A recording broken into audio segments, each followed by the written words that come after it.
Vamos a contemplar el segundo Pentecostés y el amor a la Iglesia. Adorado sea Jesucristo en el Santísimo Sacramento del altar.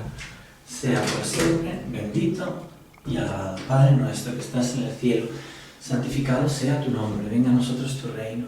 Hágase tu voluntad en la tierra como en el cielo. Danos hoy nuestro pan de cada día. Perdona nuestras ofensas, como también nosotros perdonamos a los que nos ofenden. No nos dejes caer en la tentación y líbranos del mal. Amén. Dios te salve María, llena eres de gracia, el Señor es contigo. Bendita tú eres entre todas las mujeres, bendito es el fruto de tu vientre Jesús. Santa María, Madre de Dios, ruega por nosotros pecadores, ahora y en la hora de nuestra muerte. Amén. Gloria al Padre, al Hijo y al Espíritu Santo, como era en el principio, ahora y siempre, por los siglos de los siglos. Amén. Adorado sea Jesucristo en el Santísimo Sacramento del altar. Sea por siempre bendito y alabado. Señor Jesucristo, que esta oración sea para tu gloria y tu alabanza, que sirva para ordenar nuestra vida, que nos concedas llenarnos de tu alegría, que estás resucitado, glorioso. Envíanos el Espíritu Santo con los dones y concédenos en esta meditación, Señor, el amor que tú tienes por tu esposa la Iglesia, que entendamos, Señor, cómo tú la miras, cómo tú la amas, cómo tú lo das todo por la Iglesia católica. También te pido, Señor, que nos concedas entendernos y sentirnos como hijos de la Iglesia y como miembros de la Iglesia para poder defenderla, ofreciendo nuestra vida por tu esposa la Iglesia, como tú la has ofrecido, y también nuestra oración. Envíanos el Espíritu Santo para avivar nuestro amor por la Iglesia. Sagrado Corazón de Jesús, en vos confío. Bueno, pues vamos a ver en esta meditación el amor a la Iglesia y las reglas para sentir con la Iglesia, que dice San Ignacio en los ejercicios espirituales. Y en este sentido, pues quería coger el texto de los Hechos de los Apóstoles 4, 23 y siguientes. El Sanedrín ha cogido a Pedro y a Juan. Pensad que Pedro y Juan representan, Pedro es el Papa, Pedro es la Iglesia jerárquica y Juan es la Iglesia más contemplativa, ¿no? De algún modo están representando a toda la Iglesia, ¿no? Y la Iglesia ora por los apóstoles cuando estos son apresados, cuando son perseguidos, ¿no? Y en este caso acaban de ser puestos en libertad Pedro y Juan. Estamos en Hechos de los Apóstoles 4:23, dice: puestos en libertad, volvieron a los suyos y les contaron lo que les habían dicho los sumos sacerdotes y los ancianos. Al oírlo, todos invocaron a una a Dios en voz alta, diciendo: Señor, tú que hiciste el cielo y la tierra, el mar y todo lo que hay en ellos, tú que por el Espíritu Santo dijiste por boca de nuestro padre David, tu siervo, ¿por qué se amotinan las naciones y los pueblos planean proyectos vanos? Se presentaron los reyes de la tierra, los príncipes conspiraron contra el Señor y contra su Mesías. Pues en verdad se aliaron en esta ciudad Herodes y Poncio Pilato con los gentiles y el pueblo de Israel contra tu santo siervo Jesús, a quien ungiste para realizar cuanto tu mano y tu voluntad habían determinado que debía suceder. Ahora, Señor, fíjate en sus amenazas y concede a tus siervos predicar tu palabra con toda valentía. Extiende tu mano para que se realicen curaciones, signos y prodigios por el nombre de tu santo siervo Jesús. Al terminar la oración, tembló el lugar donde estaban reunidos, los llenó a todos el Espíritu Santo y predicaban con valentía la palabra de Dios. Por eso me gusta llamarle el segundo Pentecostés. Tembló la casa, ¿no? Cuando se convirtió San Ignacio de Loyola, también tembló la casa de Loyola, ¿no? Tembló y se arrajó de arriba abajo, ¿no?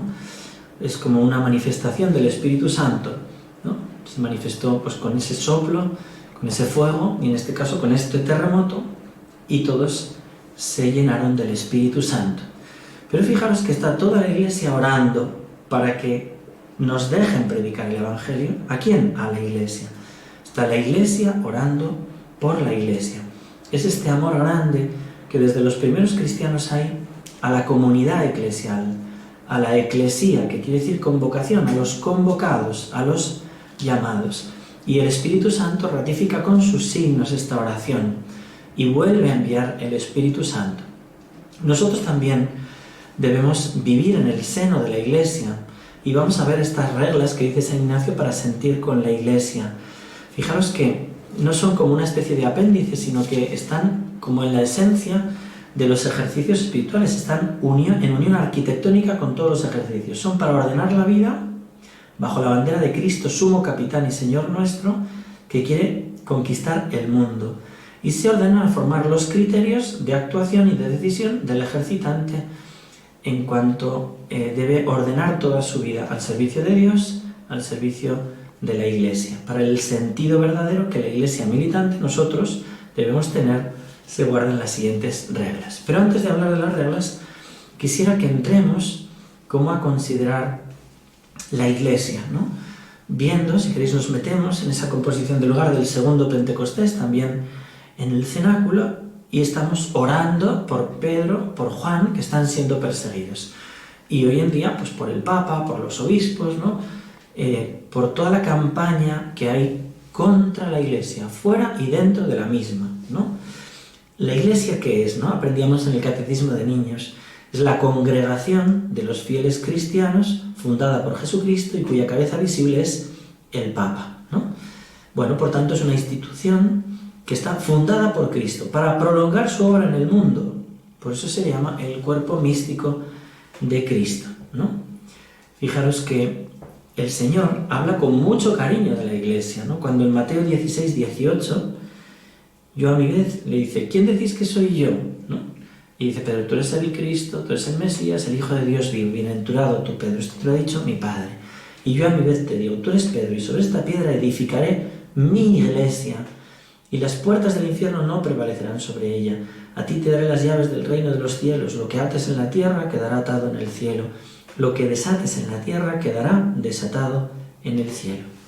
Por tanto, institución divina de la Iglesia. Jesús habla de mi Iglesia, mi Iglesia. La institución del papado, tú eres Pedro, ¿no? Sobre esta piedra, ¿no? Nosotros siempre con el Papa, y la función de la Iglesia, atar o desatar en esta tierra, lo que hace tiene una repercusión en el cielo. Y esa promesa, el poder del infierno no prevalecerá sobre ella. Pero no prevalecerá, pero va a estar luchando contra ella. Y tenemos que ser muy conscientes de esto, ¿no? De este empeño de acabar con la Iglesia, ¿no? Pues hoy en día, en medio de esta pandemia general, ¿no? Que la Iglesia no está haciendo nada. Digo, pero si no habrá institución que esté haciendo más por los pobres, ¿no? Caritas sigue abierta, atendiendo a muchísimos, por los necesitados de todo tipo, ¿no? Es que es como, pero bueno, calumnia que algo queda, ¿no? Pero ya lo dijo Jesús, Juan 15, 18, 20. Si el mundo os odia, sabed que a mí me ha odiado antes que a vosotros. Si fuerais del mundo, el mundo os amaría. Pero como no sois del mundo, ¿no? Yo os he sacado del mundo y el mundo os odia. A mí me ha odiado primero, también a vosotros os odiarán, ¿no? Juan 15, 18, 20, ¿no? Entonces, es así, la Iglesia está siendo perseguida, ¿no?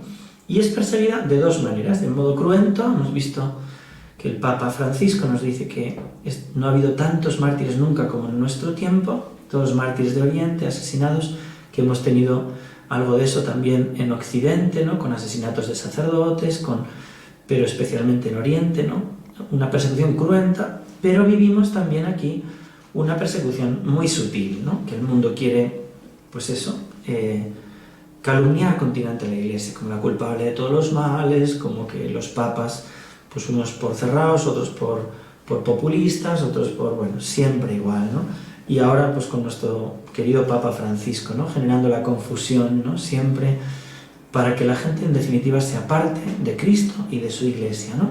Con este relativismo, con este pensamiento único, o incluso pues a nivel interno, ¿no? De la gente creyente, ¿no? Pues Cumbre Mundial de Líderes Espirituales y Religiosos por la Paz. Muy bien. ¿Cuáles son las cláusulas para entrar en esa cumbre mundial? Pues primero, condenar la noción de evangelización cristiana.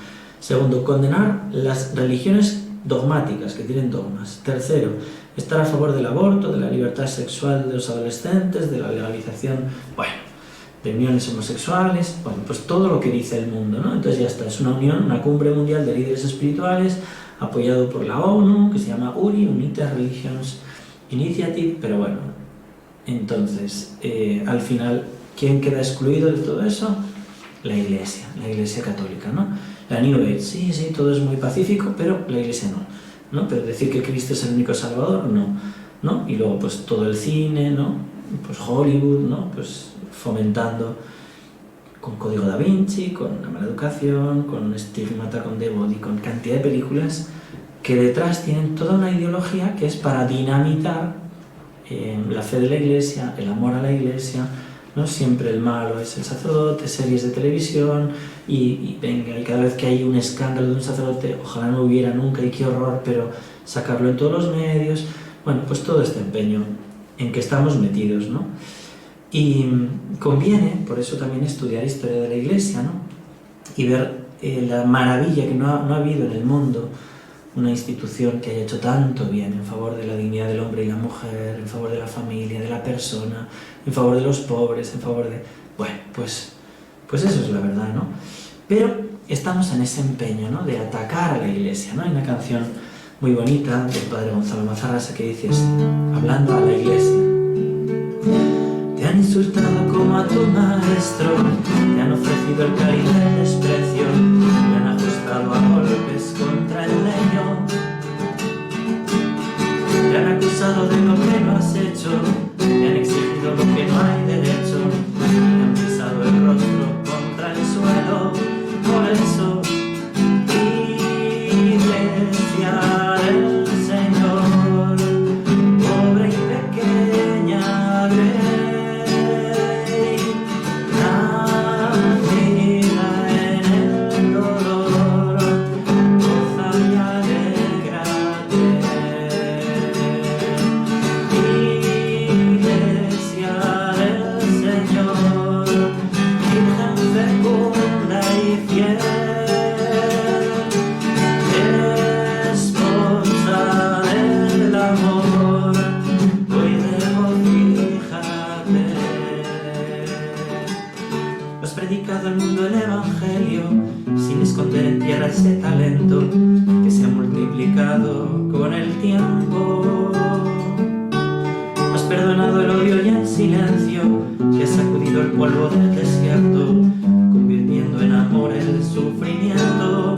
Por eso, Iglesia del Señor, pobre y pequeña Grey, nacida en el dolor, goza y alégrate. Iglesia del Señor, Virgen fecunda y fiel, esposa del amor, hoy regocíjate. Esposa del amor, hoy regocíjate.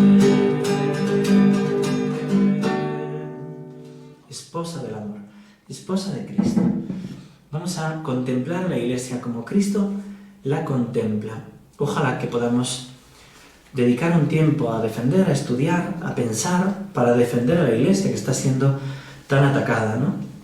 Por sus frutos la conoceréis, ¿no? Cuando uno ve la fecundidad inmensa de la Iglesia, ¿no? En tantos sentidos, hospitales de caridad, leproserías, orfanatos, universidades, ¿no? Esto nuestro mundo no lo quiere recordar. Quien fundó las universidades fue la Iglesia Católica en la Edad Media, ¿no? Es el habitus unitatis, el fomentar la sabiduría, ¿no? Ahora hay como muy especialidades, pero el sentido universal del saber, ¿no? De unidad, ¿no? Pues es muy de la Iglesia, ¿no? Pues ya digo, el concepto de persona, la familia, tantos beneficios sociales, ¿no? La doctrina social de la Iglesia, bueno, tanto y tanto en favor de la vida, de la familia, del amor, que bueno, que ahora solo sacan los pecados, que los tenemos todos, pero es ese empeño, ¿no? Curiosamente a veces sale gente agnóstica o atea que sale en defensa, ¿no? Estos días salían los medios de comunicación, pues todos los misioneros que hay por el mundo, pues en esta epidemia, que no piensan volverse, que se quedan allá, y allá dicen, nosotros no conocemos el jabón. Pues es un lujo el jabón, o sea, hay que decir, aquí, si viene esta epidemia no nos podremos lavar, porque, y dice, no, cada uno en su casa, pero si aquí, decía un misionero, si yo puedo pasarme por todo el barrio sin salir de la casa, porque todas las casas están comunicadas, ¿no? Y se quedan allá, ¿no? Me acuerdo de Vicente Romero, que fue periodista de televisión española, enviado especial a los conflictos internacionales desde 1984, en Ruanda, en Burundi, en Sierra Leona, en Zaire, en Camboya, en la India, en Filipinas. Él dice agnóstico, ateo, ¿no? Y hacía unos reportajes que salían en Informe Semanal, y escribe un libro que se llama Misioneros en el Infierno de Planeta, donde demuestra que los únicos que se quedan hasta el final son los misioneros, ¿no? Todos las ONGs, los Médicos Mundi, pues muchas veces se van, ¿no? Y se entiende, ¿no? Pero al final la Iglesia es la que se queda con los pobres, ¿no? Y la que está dando la vida, ¿no? Que sí que hay pecados, pero no hay derecho, ¿no? Todo este juicio que están metiendo a nuestros jóvenes sin que nadie les esté explicando la verdad, ¿no? La verdad. Y en ese sentido tenemos que pedirle al Señor que nos haga muy conscientes, ¿no? Primero, la Iglesia es mi madre, la Iglesia es mi madre, ¿no? Y es verdad, ¿no? Qué distinto es verla así. A mi madre la quiero, la Iglesia es mi madre, porque es ella la que me ha dado la vida sobrenatural por el bautismo, la que me ha alimentado por la Eucaristía, por la palabra, la que me ha limpiado por la confesión, la que me ha fortalecido por la confirmación, ¿no? Todas las catequesis, tantos catequistas que son Iglesia, ¿no? Los padres de familia, los catequistas, ¿no? Eso es Iglesia, ¿no?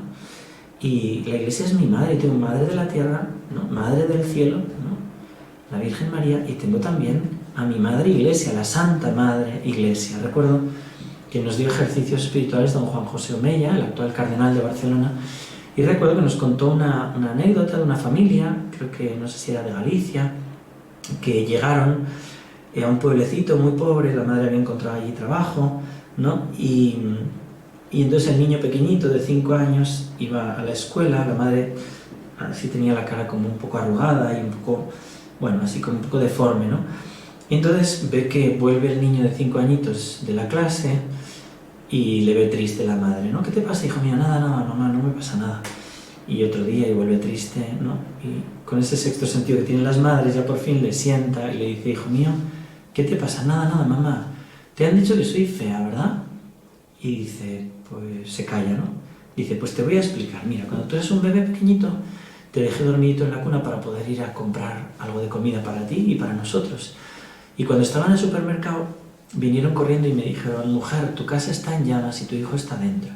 Salí corriendo, dejando todo, y en la puerta me encontré un grupo de personas que me decían, no entres, mujer, moriréis los dos. Pero yo, sabiendo que tú estabas dentro, entré dentro, te cogí en mis brazos, y cuando salía para afuera, un tronco ardiendo me cayó en la cara y me quemó en la cara.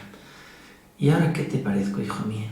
Y el niño pequeñito le dice, nada, mamá, que eres la más buena y la más guapa.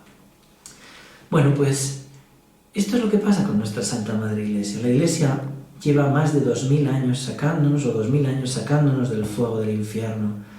Y en ese esfuerzo se ha quemado la cara, no como institución, que es santa, sino en sus miembros, que somos pecadores. Y nosotros podemos afear el rostro de la Iglesia, pero la Iglesia sigue siendo mi madre, y me ha salvado la vida, y me ha salvado del infierno, y me concede la palabra, y la Eucaristía, y la confesión, y el bautismo. Y la Iglesia tantas veces sale en ayuda de los pequeños, de los pobres, ¿no? Recuerdo una anécdota de San Juan Pablo II cuando estaba en una visita que hizo en París, ¿no? Se ve que cuando pasaba con aquel coche, ¿no? Un joven de unos 20 años se acercó y le gritó, «Soy ateo, ayúdeme». El Papa se acercó al chico, se apartó un momentito de los demás, le dijo unas palabras. Pero cuando llegó el Papa a Roma, San Juan Pablo II, se estaba dando vueltas y estaba preocupado porque no había sabido responderle bien a lo que aquel joven le preguntó. Entonces pidió si podían ponerle en contacto con aquel joven, ¿no? De París, ¿no? Claro, parecía imposible, pero por las fotografías del acto consiguieron dar con él, ¿no? Y le escribieron, el Papa ha pedido que te buscáramos, quiere que sepas que reza por ti y que está preocupado porque le parece que no supo darte la respuesta adecuada a lo que le preguntaste. Él contestó, es verdad, pero al salir del acto fui a una librería a comprar un Nuevo Testamento. Al abrirlo y leer, encontré la respuesta a lo que buscaba. Ahora estoy recibiendo instrucción en la fe católica. Dígale al Papa que pronto recibiré el bautismo. Fíjense qué hermosura. El Papa, como pastor de la Iglesia, buscando a esa alma, ¿no? ¿Cuántas veces el Papa Francisco, ¿no? Le vemos llamando a una abuelita concreta, visitando a una persona por sorpresa, ¿no? En general, la gente sencilla a la que él va a buscar o a la que llama por teléfono, ¿no? el gran poeta y dramaturgo francés Paul Claudel, ateo, materialista, con la fe en la ciencia, ¿no? Su tono de vida pesimista y de rebeldía, ¿no? Él dice que llegó al acontecimiento clave de su vida en Navidad. Entró en Notre Dame a estar en una ceremonia católica, creyendo que sería para él un estimulante apropiado por la belleza de la música. Había un grupo de niños cantando el Magnificat y en ese momento cuenta, de repente tuve el sentimiento desgarrador de la inocencia, de la eterna infancia de Dios, de una verdadera revelación inefable, y pensé, qué feliz es la gente que cree. Si fuera verdad, es verdad, Dios existe, está ahí, es alguien, es un ser tan personal como yo, me ama, me llama. Las lágrimas y los sollozos acudieron a mí y el canto tan tierno de la de este Fideles aumentaba mi emoción. Asistí a vísperas en Notre Dame y escuchando el Magnificat tuve la revelación de un Dios que me tendía los brazos. No conocía un solo sacerdote, no tenía un solo amigo católico, pero el gran libro que se me abrió y en el que hice mis estudios fue la Iglesia, sea eternamente alabada, esta Madre grande y majestuosa, en cuyo regazo lo he aprendido todo. Esta Madre grande y majestuosa. Primero pues, la Iglesia es mi madre. ¿Cómo no voy a rezar por Pedro, por Juan, por el apóstol, por el misionero, ¿cómo no voy a estar amando a mi Iglesia y defendiendo a mi Iglesia si es mi madre, ¿no? Segundo, que tenemos que pedir, entender que yo soy la Iglesia. Al estar bautizado tú eres miembro de la Iglesia y con tu vida tú embelleces o afees. Tú puedes ser un glóbulo blanco o un coágulo en el cuerpo místico que es la Iglesia. No estás al margen, tu vida influye, tus pecados influyen. Si tú eres un cristiano mediocre que vas a misa y luego tratas mal a la gente o criticas, estás afeando la Iglesia, ¿no? Pero si tú eres un cristiano que perdona, que ama, que sabe pedir perdón, eres un cristiano que embellece la Iglesia, ¿no? Que embellece la Iglesia. Y es precioso entender cómo nosotros tenemos que vivir así. Hay una aldea alemana que tras la Segunda Guerra Mundial estalló una bomba y esa bomba rompió los brazos del Cristo, ¿no? Rompió los brazos del Cristo. Y dijeron, ¿la restauramos? ¿No la restauramos? ¿Qué hacemos, no? Y en ese momento, pues, pensaron que era mejor dejarla así como testimonio de lo que había pasado, ¿no? Y a la vez poner un cartel que ponía, mis brazos sois vosotros, ¿no? Mis brazos sois vosotros. Y es verdad que en la Iglesia nosotros somos los brazos de Cristo. Es como si Jesús te dijera, tengo necesidad de tus manos para continuar bendiciendo y acariciando. Tengo necesidad de tus labios para continuar hablando. Tengo necesidad de tu cuerpo para continuar sufriendo. Tengo necesidad de ti para continuar salvando, ¿no? Y hay aquella anécdota preciosa, ¿no? Del padre Heriberto, ¿no? Que en su pueblo dejaron de ir a misa, ¿no? Y entonces puso carteles por todo el pueblo diciendo que la Iglesia había muerto en ese pueblo y que le quería, como último acto de la Iglesia, celebrar un funeral, ¿no? Entonces, pues dijo que invitaba a todo el pueblo a celebrar el funeral de la Iglesia que moría, ¿no? Entonces lo que hizo fue colocar un ataúd en medio de la iglesia y antes de empezar el oficio, hacer pasar a todo el mundo por la puerta principal y que salieran por la puerta de atrás, ¿no? O sea, de delante, ¿no? Entonces lo que hizo fue poner en el fondo del ataúd un espejo. Entonces la gente fue pasando y cuando se asomaba se veía en el fondo del ataúd y iba pasando y entendía, ¿no? A quién estaban enterrando, ¿no? Pero lo bonito es que volvieron a entrar, terminaron y celebraron con todos los que quisieron entrar una misa y avivó así la fe. La Iglesia somos nosotros y tenemos que tener esa conciencia. La Iglesia es mi madre, la Iglesia soy yo. Pero también he de entender otra cosa que es muy importante, que la Iglesia es la esposa de Cristo, la esposa de Cristo, la esposa de Cristo. Y tenemos que mirarla así. El cardenal Schönborn dio unos ejercicios a San Juan Pablo II y a la curia y le decía así: a fin de poder amar más a la Iglesia, debemos contemplarla con los ojos de Jesús, quien amó a la Iglesia y se entregó a sí misma por ella, Efesios 5:25. Así como Jesús me amó a mí y a cada uno de nosotros y se entregó por mí. Para mirar a la Iglesia con los ojos de Cristo, decía él, hay que remontarse al amor eterno de Dios, remontarse antes de la creación del mundo. Fijaros que es muy bonito pensar esto, ¿no? Cuando vas a una boda y dices, mira, es que Dios le dices al novio, ¿no? Pensó en esta chavalica tan preciosa, tan buena, la pensó para ti antes de la creación del mundo y fue diseñándola y pensándola hasta tenerla aquí para ser un regalo para ti, ¿no? Bueno, pues lo mismo pasa con la Iglesia. Dios soñó con la Iglesia desde antes de la creación del mundo. No es que empieza su vida pública y dice, se me ha ocurrido, voy a hacer la Iglesia. No. Decía los primeros cristianos, el pastor de Hermas, dice, el mundo fue creado en orden a la Iglesia. Dios ha creado todo para la comunión de vida con Él, y esto es la Iglesia, convocación, enkalein, llamar fuera, llamar a todos a la comunión de vida con Dios. Eso es la Iglesia, ¿no? Convocación de todos. Por eso el Vaticano II dice en Lumen Gentium 2, la Iglesia estuvo prefigurada ya desde el origen del mundo, preparada maravillosamente en la historia del pueblo de Israel y se constituyó en los últimos tiempos, ¿no? Pues imaginaros, todo el Antiguo Testamento, Dios hablando con un cariño, gusanito de Jacob, oruguita de Israel, ¿no? Isaías 41, yo te desposaré conmigo para siempre, Oseas 2, maridos, amad a vuestras mujeres como Cristo amó a su Iglesia y se entregó a sí mismo por ella, es mi Iglesia, mi Iglesia. Santa Teresita dice, sí, fue una verdadera locura venir a buscar a los pobres corazoncitos de los mortales para convertirlos en su trono. Él, el Rey de la Gloria, que se sienta entre los querubines, Él cuya presencia no puede contener los cielos, nuestro amado tenía que estar loco para venir a la tierra a buscar a los pecadores, para hacer de ellos sus amigos, sus íntimos, sus semejantes. Él que era perfectamente feliz con las otras dos personas de la Trinidad dignas de adoración. Nosotros no podremos nunca hacer por Él las locuras que Él hizo por nosotros. Está loco de amor por su esposa la Iglesia.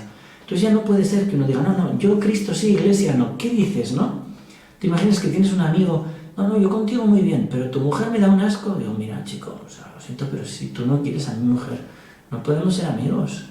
No, eso no puede ser. Somos una sola carne. El matrimonio es una sola carne. Y Cristo está unido a su Iglesia y no puede vivir sin ella, ¿no? Y hay que contemplarla así, hay que contemplarla con los ojos de Cristo a la Iglesia, ¿no?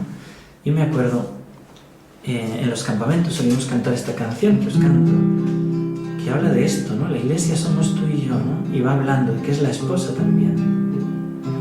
Tú y yo vemos nuestro mundo con una nueva luz que brilló en nuestro bautismo y nos hizo de Jesús, nos limpió el corazón, nos hizo hijos de Dios.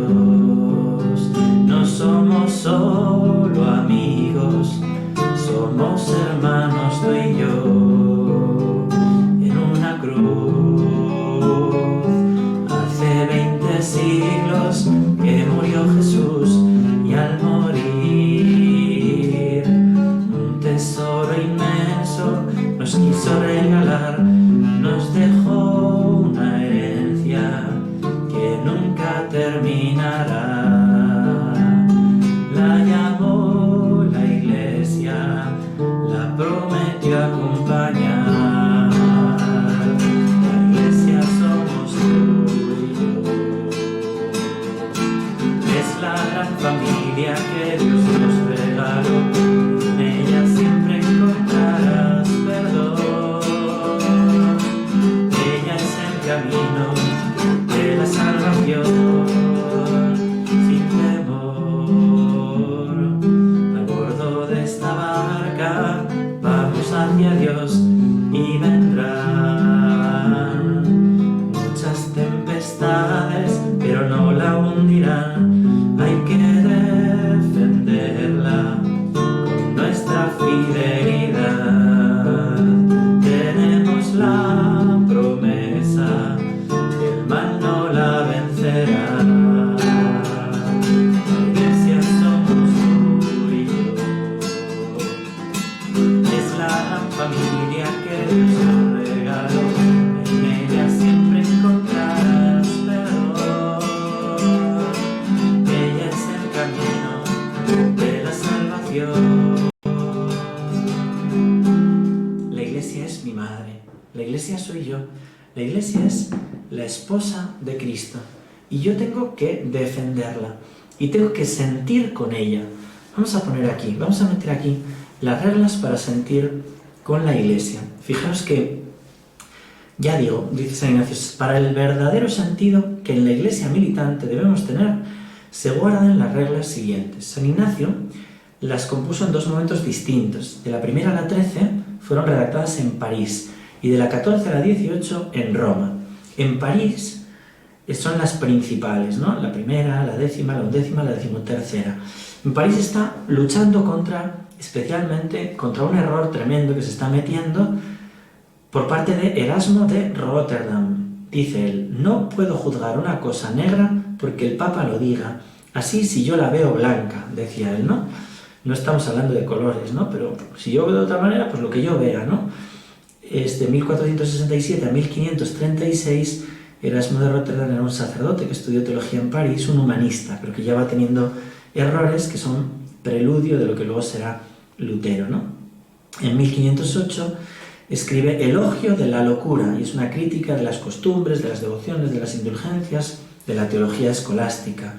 Ya digo, es precedente de Lutero, aunque luego polemizará también con él en De Libero Arbitrio, pero coqueteó con él y lo típico, ¿no? Bueno, ni unos ni otros, ¿no? Como ambiguo, al final fueron condenadas sus obras por parte de la Iglesia. Estas son las primeras reglas, ¿no? Y la primera dice: depuesto todo juicio debemos tener ánimo aparejado y pronto para obedecer en todo a la verdadera esposa de Cristo nuestro Señor, que es nuestra Santa Madre Iglesia jerárquica. Así la llama San Ignacio, nuestra Santa Madre Iglesia jerárquica.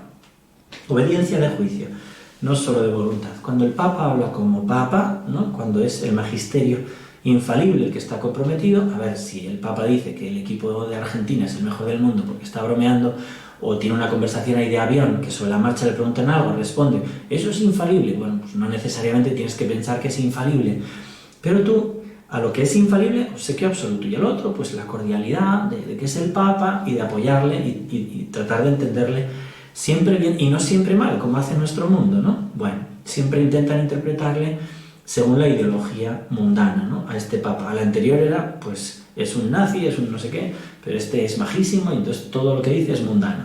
Pues no hacer caso, ¿no? Que ese es el espíritu del diablo, ¿no? Las modas de la mundanidad para acabar con la Iglesia, ¿no? Bien, esta es como la regla principal: ánimo aparejado y pronto. Yo dispuesto al principio lo que diga la verdadera esposa de Cristo, nuestro Señor. Fijaros, ¿no? Esposa de Cristo, nuestra Santa Madre Iglesia jerárquica. Y entonces va diciendo cosas que hay que alabar, ¿no? Decía el padre Ignacio Casanovas, la suma de todas las notas catalogadas por San Ignacio nos da un retrato perfecto de lo contrario que eran los hombres ilustrados. Por ejemplo, Erasmo, que había puesto de moda el ataque, la ironía contra las prácticas religiosas, ¿no? Contra las prácticas del catolicismo, preparando el camino a serios tropiezos en materia de fe, dice él, ¿no? Bueno, pues ¿qué cosas hay que alabar? Pues dice: el confesar con sacerdote y recibir el Santísimo Sacramento, oír misa a menudo, cantos, salmos, largas oraciones en la iglesia y toda oración y todas las horas canónicas, alabar mucho la religión, es decir, la consagración religiosa, la virginidad, la continencia, dice, el matrimonio también, pero especialmente la virginidad como una entrega mayor, ¿no? La quinta, alabar votos de religión, ¿no? Pobreza, castidad, obediencia.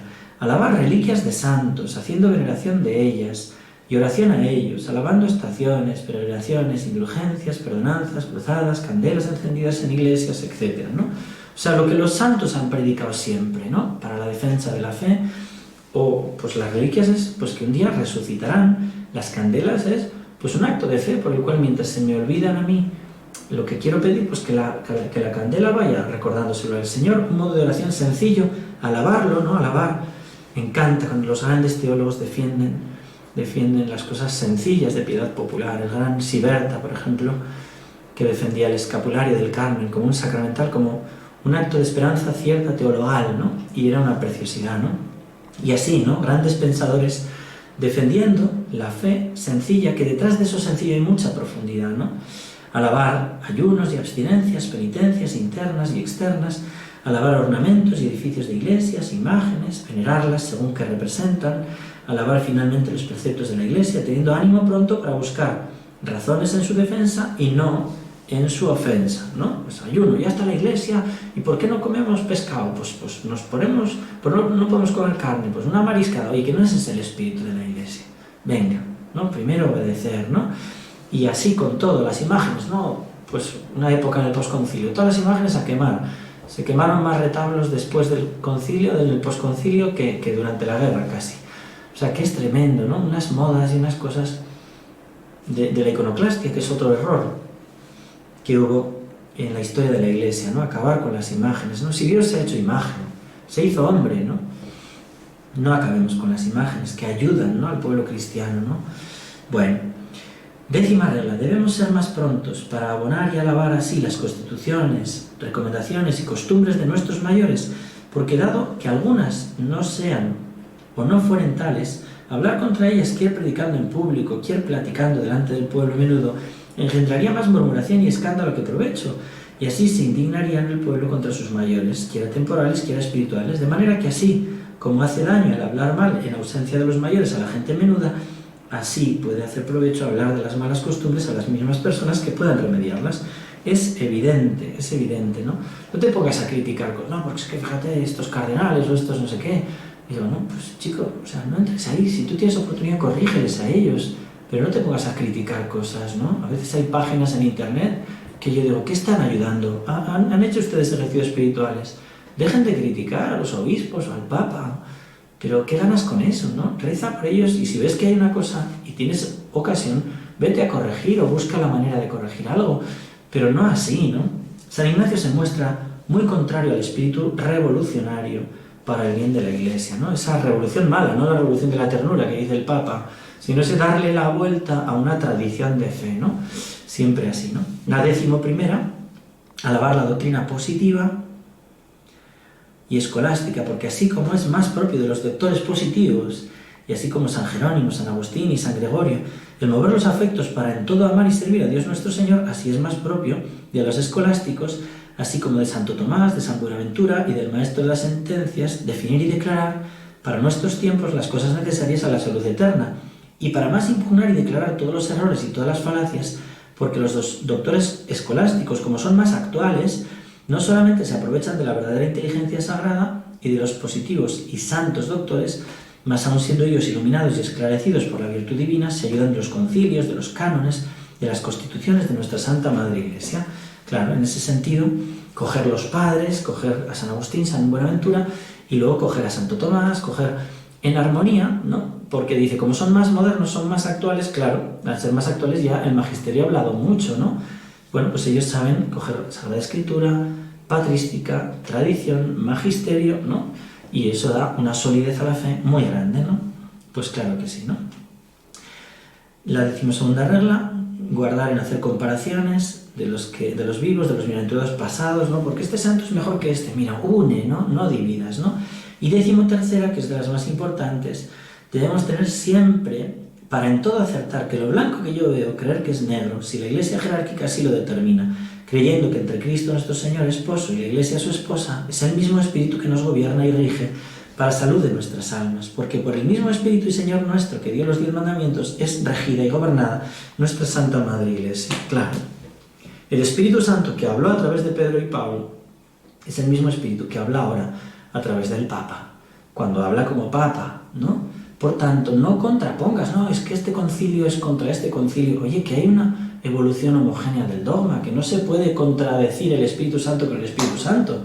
Esos que hacen tesis doctorales de un concilio contra otro, que no, que tú vete sumando y entendiendo. El Concilio Vaticano II, claro que se interpreta a la luz de todo el magisterio anterior y está en comunión. No, pues esto ha roto con la tradición, me voy de la Iglesia. Que no, aprende a leerlo, ¿no? Aprende a leerlo. Me acuerdo de un grupo que heredé yo, que me decían, ¿a que no nos hablas del Vaticano II? Y vaya que sí, hablamos del Vaticano II y al final me decían, pues si esta es la fe que recibimos desde niños en el Astete, digo, pues claro, es que es la misma fe la que hemos recibido y si la hemos cambiado, malo, es la misma del Evangelio, es la que dijo Cristo y la Iglesia mantiene, ¿no? Mantiene esa evolución homogénea del dogma, es lo mismo pero con matices, con riquezas. Pues mira, ahora sabemos que la asunción al cielo es de fe, que la Inmaculada Concepción, que ya estaba dicho, el ángel dijo llena de gracia, pero ahora se ha promulgado como dogma y el corazón de Jesús se ha ido cada vez entendiendo más, ¿no? Y todo esto es una maravilla, ¿no? Bueno, esas son las reglas que hizo en París. Luego, en Roma, sí que ya se puso a luchar contra contra Lutero, ¿no? Bueno, luchar, a defender la fe contra Lutero, ¿no? Que es de 1483 a 1546, ¿no? Él en 1510 es cuando viaja a Roma, el Lutero, y en 1517 clava las tesis contra las indulgencias, ¿no? Y entonces todo esto está dicho contra las tentaciones luteranas que habían comenzado ya en Roma, pero son de tremenda actualidad, ¿no? El modernismo, que se ha metido muchísimo entre nosotros y que hemos de cuidar, ¿no? El peligro de desconocer el deber del bien obrar. Decía el padre Pedro Leturia, jesuita, dice: si los errores de hoy son diversos, el peligro de caer en racionalismo y naturalismo que niega el mundo sobrenatural sigue proviniendo entre los católicos de esa zona intermedia de apatía y tibieza en nuestra vida religiosa y de esas concesiones a sistemas sociales o políticos en los que la religión resulta un mero producto nacional o una mera concreción histórica, ¿no? No entenderlo como la clave de nuestra vida. Y entonces dice la regla número 14, 366 de ejercicios: dado que sea mucha verdad que ninguno se puede salvar sin ser predestinado y sin tener fe y gracia, es mucho de advertir que el modo de hablar y comunicar todas estas cosas, cuidado, ¿no? No debemos hablar mucho de la predestinación por vía de costumbre, así se habla al pueblo menudo, no venga en error alguno, si se descuidan en las obras que conducen a la salud y provecho espiritual de sus almas. Es la gracia y las obras, eso es lo católico, el y, ¿no? Lo protestante es solo obras, ¿no? Solo fe, solo escritura, es decir, no tradición, no obras, ¿no? No, pues nosotros es fe y obras, Sagrada Escritura y tradición, ¿no? Gracia y las obras, ¿no? Aunque siempre es sin mí no podéis hacer nada, ¿no? La primacía está en la gracia, ¿no? Pero dice San Ignacio, la gracia que engendre veneno para quitar la libertad, ¿no? O sea, que no se piense, ¿no? Dice, no debemos alargar tanto hablando de esto, que en la gracia se engendre veneno como pensando que quitas la libertad, ¿no? Obras, libre arbitrio, o sea, cómo compaginar eso, ¿no? Y entonces viene esa regla última, la 18, que tiene tanta fuerza, ¿no? Dado que sobre todo se ha de estimar el mucho servir a Dios nuestro Señor por puro amor, debemos mucho alabar el temor de su divina majestad, porque no solamente el temor filial es cosa pía y santísima, más aún el temor servil, donde otra cosa mejor o más útil el hombre no alcance, ayuda mucho para salir del pecado mortal, y salido fácilmente viene el temor filial, que es todo acepto y grato a Dios nuestro Señor por estar en uno con el amor divino. Es decir, no insistir tanto en, esos que temen a Dios, ¿no? Claro que al final el Señor te lleva un amor filial, ¿no? Y el santo temor de Dios, ya lo explicábamos, que no es un temor por miedo al castigo, sino que es un temor de que sufra al que más amo, ¿no? Que es mi Dios, ¿no? Pero es verdad que hasta llegar a eso, a lo mejor hay personas que dicen, oye, que no me quiero condenar, ¿no? Entonces, por miedo al castigo, ese temor les lleva al final a un temor filial y un temor de temor del Espíritu Santo. Entonces lo advierto, porque a veces queda uno muy bien diciendo cosas que son muy fácilmente aplaudibles, pero cuidado, ¿no? Cuidado. Entonces, ¿qué nos toca a nosotros, no? Tener ese ánimo aparejado y pronto por defender a nuestra Santa Madre Iglesia, ¿no? Es mi madre, es la esposa de Cristo, y yo quiero defenderla, yo quiero ser Iglesia, yo soy sus brazos, ¿no? Y yo quiero también rezar por la Iglesia, como hemos visto en este texto de Hechos 4, 24, 30, ¿no? Se pusieron a orar, Señor, se han aliado los jefes de la tierra contra el Señor y contra su Mesías, danos la libertad de predicar, confirma con signos, ¿no? Y es muy bonito ver cómo el mismo Señor rezó, ¿no? Simón, en Lucas 22, 31, mira que Satanás ha solicitado poder cribarte como el trigo, pero yo he rogado por ti, para que tu fe no desfallezca, y tú, cuando hayas vuelto, confirma a tus hermanos. Jesús orando por Pedro para que sea fiel, ¿no? Y nosotros tenemos que orar por la Iglesia y orar por el Papa. Un día, dice los niños de Fátima, Jacinta, un día fuimos a pasar las horas de siesta junto al pozo de mis padres. Pasando un poco de tiempo, Jacinta me llamó. ¿No has visto al Santo Padre? No. No sé cómo fue. He visto al Santo Padre. Era una casa muy grande, de rodillas, delante de una mesa llorando, con las manos en la cara. Fuera de la casa había mucha gente, unos le tiraban piedras, otros le maldecían y decían muchas palabras feas. Pobrecito el Santo Padre, tenemos que rezar mucho por él, tenemos que rezar mucho por él. Pues nosotros hemos de orar por el Papa, ¿no? Hemos de rezar el rosario siempre por las intenciones del Papa y pedir que surjan vocaciones, misioneros, religiosas, matrimonios santos, matrimonios apóstoles, ¿no?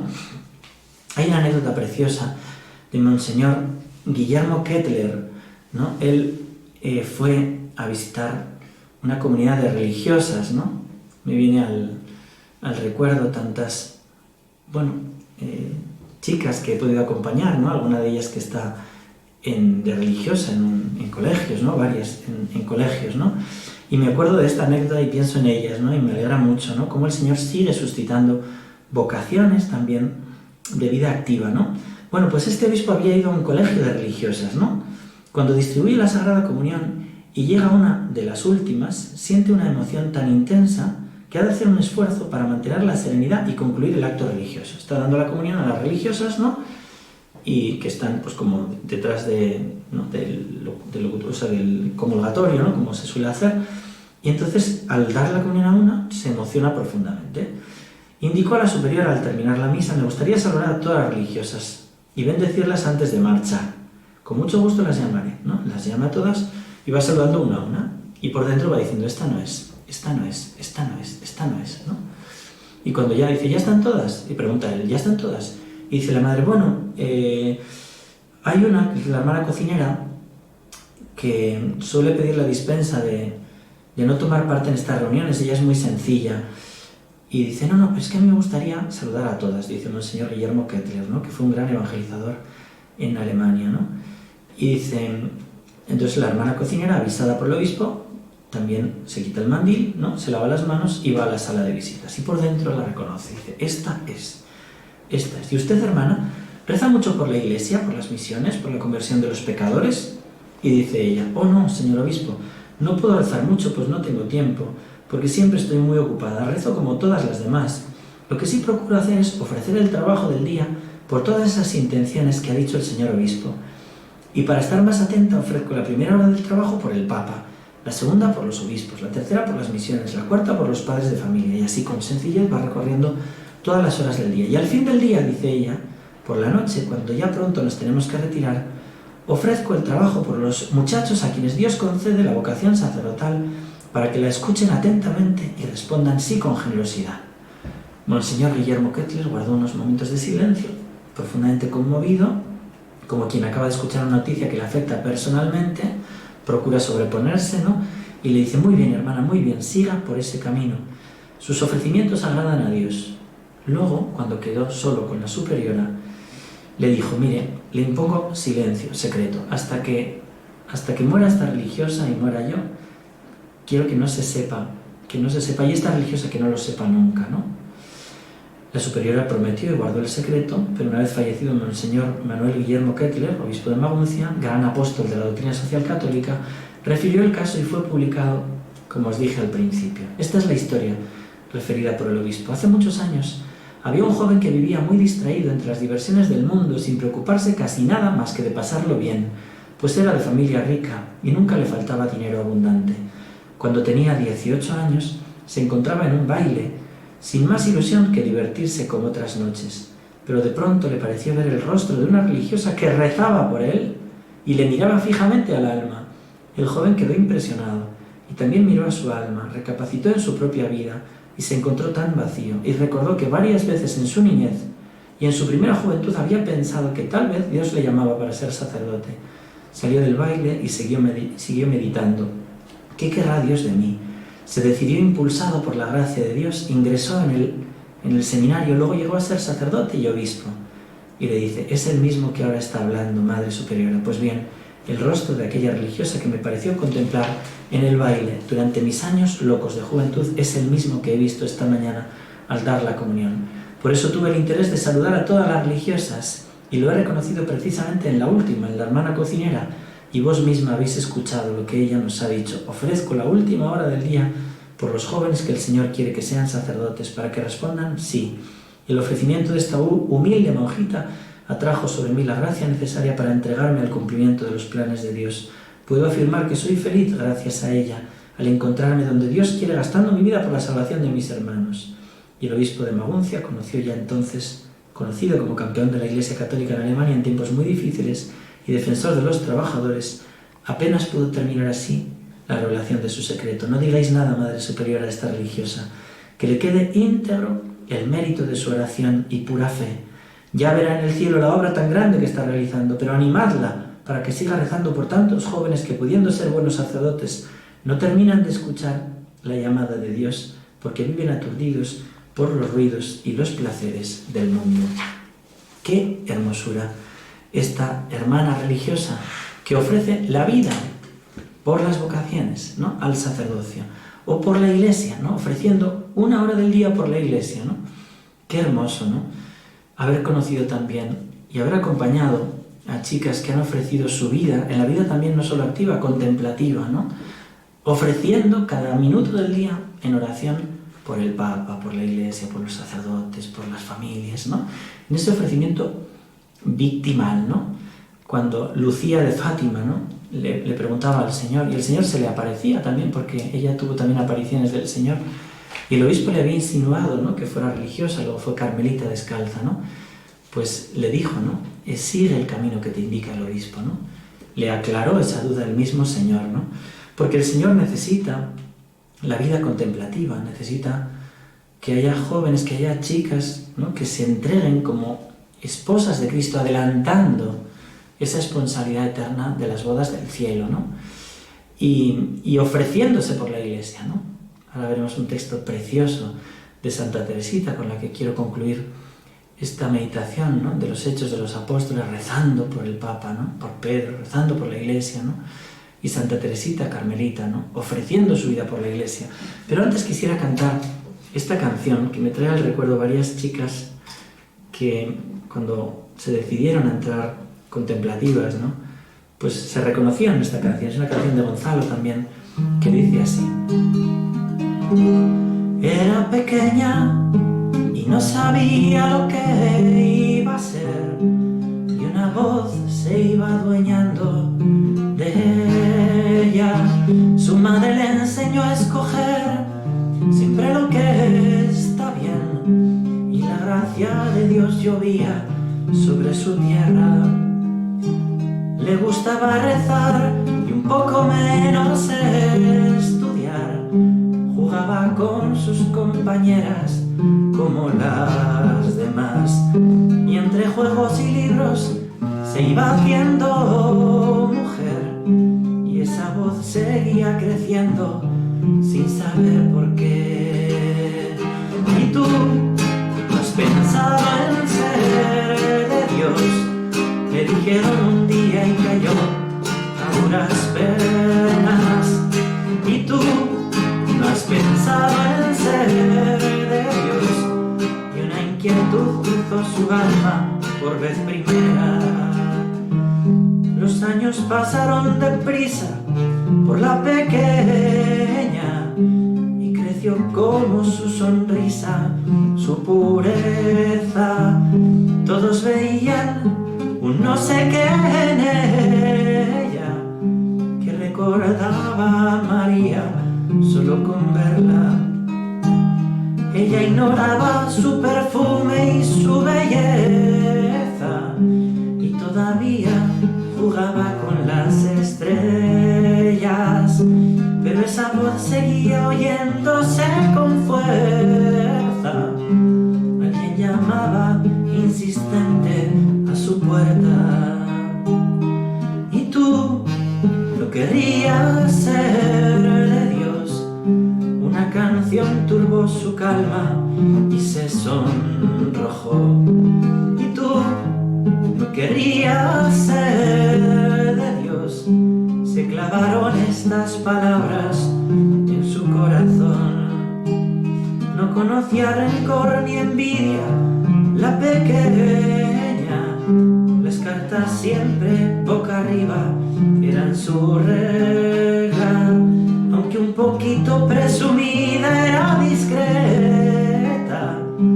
Sabía bien lo que quería el cielo de ella. Su familia tenía un tesoro con la pequeña. Todos soñaban sueños de oro para ella. Pero muy pronto le sorprendería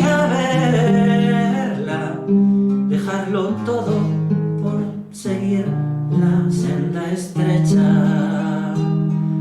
Y yo no tendría que ser de Dios, se preguntó mientras rezaba en su habitación. Y yo no tendría que ser de Dios, la Virgen escuchó en el cielo su humilde oración. Y tú no tendrías que ser de Dios, ¿acaso seas la pequeña tú de esta canción? Y tú no tendrías que ser de Dios, si hoy Él llamara a la puerta de tu corazón. Y tú no tendrías que ser de Dios. Y si el Señor te quiere para esposa de Jesucristo, para que le des toda tu vida, tu obediencia, tu castidad, tu pobreza. Qué maravillas en la Iglesia, las riquezas de las vocaciones. Y cada uno, pues con lo que el Señor le pide. Y eso es lo que te hace feliz, responder a lo que Él te pida. Pero qué hermoso es esta preciosa vocación de la vida consagrada, ¿no? Qué tesoro tan grande. Es verdad que lo más perfecto para cada uno es hacer lo que Dios quiere. Y si te pide ser esposa, si te pide ser esposo, padres de familia, bendita vocación que refleja la familia divina, la Sagrada Familia, ¿verdad? Y la Trinidad. Pero si el Señor te pide consagrarte en el sacerdocio, en la vida religiosa, ¿no? Dile que sí, ¿no? ¿Y tú no tendrías que ser de Dios?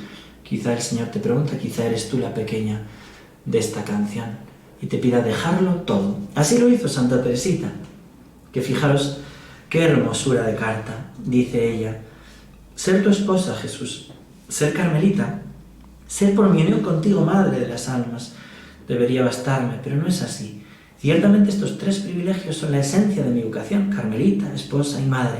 Sin embargo, siento en mi interior otras vocaciones. Siento la vocación de guerrero, de sacerdote, de apóstol, de doctor, de mártir. En una palabra, siento la necesidad, el deseo de realizar por ti, Jesús, las más heroicas hazañas. Siento en mi alma el valor de un zuavo pontificio. Quisiera morir por la defensa de la Iglesia en un campo de batalla. Siento en mí la vocación de sacerdote. ¿Con qué amor, Jesús, te llevaría en mis manos?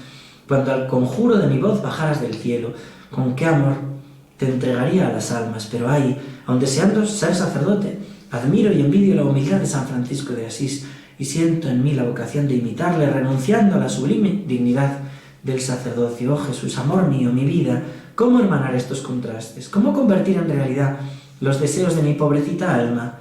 Si, a pesar de mi pequeñez, quisiera iluminar las almas como los profetas y como los doctores, tengo la vocación de apóstol, quisiera recorrer la tierra, predicar tu nombre y plantar tu cruz gloriosa en suelo infiel.